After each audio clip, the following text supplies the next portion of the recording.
요즘 투자 이야기 하다 보면 한 번쯤 이런 생각 들지 않나요? 지금 시장 분위기 뭔가 이상하지 않나? 저도 최근 뉴스와 시장 데이터를 보다가 같은 느낌을 받았습니다. 특히 사모펀드 환매 중단 이야기와 이번 주 FOMC 회의 이야기가 동시에 나오면서 시장 분위기가 꽤 묘해졌습니다. 평소 저는 미국 주식과 금 투자를 꾸준히 하고 있는데요. 그래서 이런 금융 시스템 관련 이슈가 나오면 그냥 지나치지 않고 한 번 더 생각해보는 편입니다. 이번 글에서는 요즘 시장에서 많이 이야기되는 사모펀드 환매 중단 문제, 그리고 이번 주 FOMC가 시장에 어떤 영향을 줄지 투자자 관점에서 정리해보려고 합니다. 혹시 지금 투자 방향을 고민하고 계신 분들이라면 참고가 될 수도 있을 것 같습니다. 사모펀드란 무엇일까? 생각보다 단순한 구조.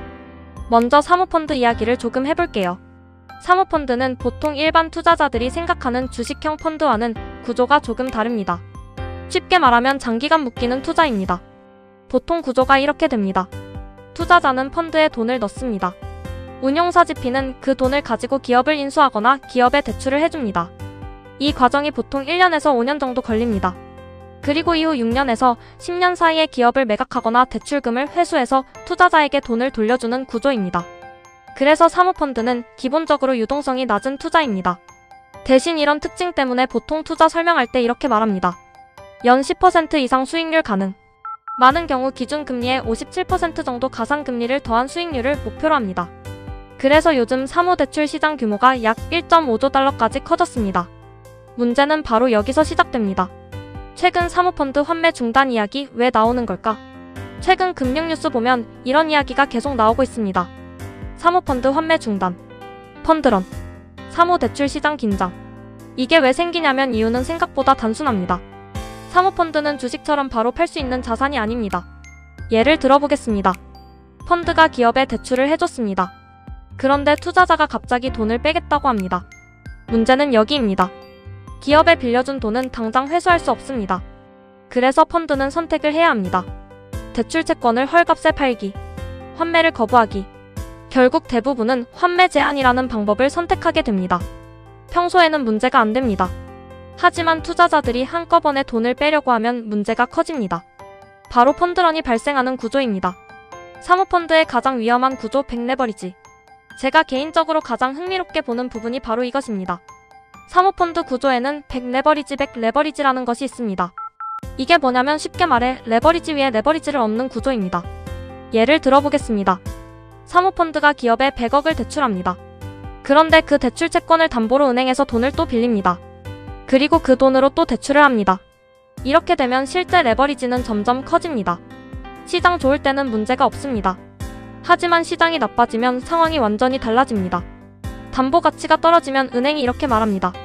추가 담보 주세요. 바로 마진콜입니다. 이게 한번 시작되면 금융 시스템이 굉장히 빠르게 흔들릴 수 있습니다. 사모펀드에서 자주 발생하는 모럴 해저드. 또 하나 흥미로운 부분이 있습니다. 사모펀드 매니저의 인센티브 구조입니다. 생각보다 단순합니다. 펀드 매니저가 가장 걱정하는 것은 이것입니다.